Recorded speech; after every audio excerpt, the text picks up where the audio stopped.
अवधूत चिंतन श्री गुरुदेव दत्त. लक्ष्मी श्रीहरी विष्णू म्हणजेच तिच्या पतीसोबत जर राहिली तर ते दीर्घकाळ टिकणारे असते. लक्ष्मी स्थिर राहण्यासाठी काही प्रभावशाली उपाय आज आपण आजच्या व्हिडिओमध्ये पाहणार आहोत. तर पहिला उपाय म्हणजे काय, रोज सकाळी स्नान केल्यानंतर देवी लक्ष्मीच्या मूर्ती किंवा फोटोसमोर कलसात हळदीचे पाणी भरून ठेवावे. त्यानंतर मनातल्या मनात देवी लक्ष्मीचे आवाहन करावे. काही काळ पाणी तसेच ठेवावे आणि त्यानंतर घराच्या मुख्य दारावर पाणी शिंपडावे. त्यामुळे देवी लक्ष्मी घरात प्रवेश करते आणि धनधान्याने कमी पडू देत नाही. दुसरं, लक्ष्मी प्राप्तीसाठी श्रीसूक्त, लक्ष्मी सूक्त तसेच श्रीयंत्राची पूजा रोज करावी. रोज शक्य नसल्यास किमान मंगळवार, शुक्रवार किंवा दर महिन्याचे पौर्णिमा या तिथींना अवश्य करावे.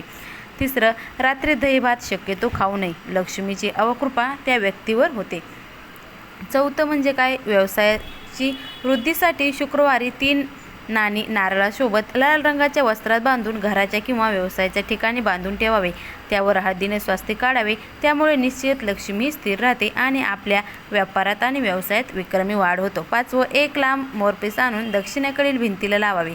रोज सकाळ संध्याकाळ अगरबत्ती ओवाळे. अडकलेली रक्कम नक्कीच परत मिळेल. देवीच्या 3.5 पीठाची यात्रा करून खणा नारळाने ओटी भरावी. अभिषेक करावा. यामुळेही धनधान्यामध्ये वाढ होते आणि धंद्यात भरभराट होते. 6वं, नवीन व्यवसाय उद्योग सुरू करण्याच्या आधी किंवा नोकरीच्या ठिकाणी पहिला दिवस असताना नदी, समुद्र, तलाव किंवा विहीर या ठिकाणी जाऊन एखादा नारळ आणि पैसे आपण अर्पण करावे. यामुळे कामामध्येही यश येते. 7वं म्हणजे काय, लक्ष्मी प्राप्तीसाठी भाजलेले चणे कबुतराला खायला द्यावेत. घरामध्ये रोज तिळाच्या तेलाचा दिवा देवावरात लावावा. तुपाची फुलवात देवाच्या उजव्या बाजूला लावावी आणि तेलाचा दिवा हा डाव्या बाजूला लावावे. 8वं, कर्जमुक्तीसाठी ऋणमोचक स्रोत रोज वाचावे. रोज शक्य नसल्यास मंगळवारी अवश्य वाचावे. यामुळे पैशाचे मार्ग हे खुले होऊन कर्जमुक्ती होते. 9वं, नवीन केरसुणी घरात आणल्यानंतर हळद कुंकू लावून पाणी शिंपडून मगच वापरायला हवे. 10वं, घरामध्ये तिजोरी असेल तर त्याला काळा, लाल रंग अजिबात असू नये. 11वं म्हणजे कोणतीही नवीन वस्तू घरी आणल्यानंतर घरात देवापुढे ठेवून ती नंतरच वापरायला हवी. 12वा, दसऱ्याच्या दिवशी गर्भ श्रीमंत किंवा चरित्रवान व्यक्तीकडून आपट्याची पाने घ्यावी आणि त्याची रोज पूजा करावी. 13वा, रोज संध्याकाळी तुळशीजवळ तुपाचा दिवा अगरबत्ती लावावी. घरामध्ये निरंतर लक्ष्मीचा वास यामुळे राहतो. शक्य झाल्यास दिवे लागणीच्या वेळेला कमळगट्ट्याच्या माळ्यावर विष्णू गायत्री मंत्र, लक्ष्मी गायत्री मंत्र आणि कुबेर मंत्र अवश्य म्हणावा. 14वं म्हणजे काय, लक्ष्मी प्राप्तीसाठी घरात बनवलेले अन्न आणि दूध झाकून ठेवावे. गुरुवारी तुळशीला रोज थोडं दूध घालावं. यामुळे लक्ष्मी कायमस्वरूपी आपल्या घरात वास्तव्यात असते. 15वं, घरात किमान एक वेळेस जेवण तरी सर्वांनी मिळून एकत्रित घ्यावे. जेवताना वादविवाद करू नये. पैशासंबंधी कामासाठी निघताना उजवा पाय घराबाहेर काढूनच निघावे. मंदिरात लाल फूल बाहेर समोरून असलेल्या गरजवंत व्यक्तीला पैसे देऊन आपल्या कामासाठी अवश्य जावं. 16वं, लक्ष्मी प्राप्तीसाठी महालक्ष्मी अष्टक मंगळवार, शुक्रवार सोबतच विष्णूंची उपासना देखील करावी. रामरक्षा स्तोत्र किंवा विष्णू सहस्रनाम देखील या दिवशी वाचावं. 17 म्हणजे काय, शुक्रवारी मध्यरात्री श्रीयंत्राची पूजा करून तुम्ही लक्ष्मीची प्राप्ती करू शकता. यावेळी तुपाचे 8 दिवे लावावेत. गुलाबाची सुगंधी अगरबत्ती जाळावी आणि मखाण्याची खीर अर्पण करावी. तसेच कनकधारा स्रोताचे पठण करावे आणि देवीला लक्ष्मीला गुलाबी फुलं अर्पण करावं. शुक्रवारी श्रीयंत्राची पूजा करून हे उपाय नक्कीच करावेत. 18वं म्हणजे काय, शुक्रवारी संध्याकाळी अष्टलक्ष्मी स्रोताचे पठण करावे. हे एक अतिशय जादुई स्रोत आहे. याचे पठण केल्याने घरात आनंद, समृद्धी येते आणि जीवनातील आर्थिक समस्याही दूर होतात.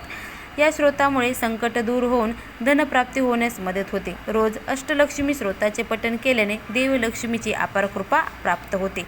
19 म्हणजे काय, आई लक्ष्मीला एकाक्षी नारळ खूप आवडतो. त्यामुळे दर शुक्रवारी धनाची देवी म्हणजे धनलक्ष्मीला एकाक्षी नारळ अर्पण केल्याने ती प्रसन्न होते. तसेच हा उपाय केल्याने निश्चित फळ मिळते. त्यामुळे शुक्रवारी लक्ष्मी प्राप्तीसाठी तुम्ही एकाक्षी नारळाचा उपाय अवश्य करा. 20 म्हणजे काय, रोज सकाळी फरशी साफ करताना पाण्यात थोडे मीठ, हळद आणि गोमूत्र टाकावे. हे पाणी तयार करून मगच फरशी साफ करावी. असे केल्याने घरातील निगेटिव्हिटीही दूर होते. 21, घराच्या मुख्य दरवाजा, उंबरा आणि ह्यांची तुम्ही रोज स्वच्छ असं पुसून साफ करावे आणि त्याची पूजा करावी. त्यानेही माता लक्ष्मीही प्रसन्न होते. आपल्या घरातील देवघर नेहमी घराच्या ईशान्य कोपऱ्यातही असावे. 23. घरामध्ये तुटलेल्या वस्तू किंवा फाटलेले कपडे ठेवू नये.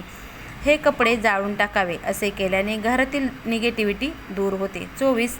प्रत्येक अमावास्येला माता लक्ष्मीला तांदळाची खीर नैवेद्य म्हणून दाखवावी. असे केल्याने माता लक्ष्मी प्रसन्न होते.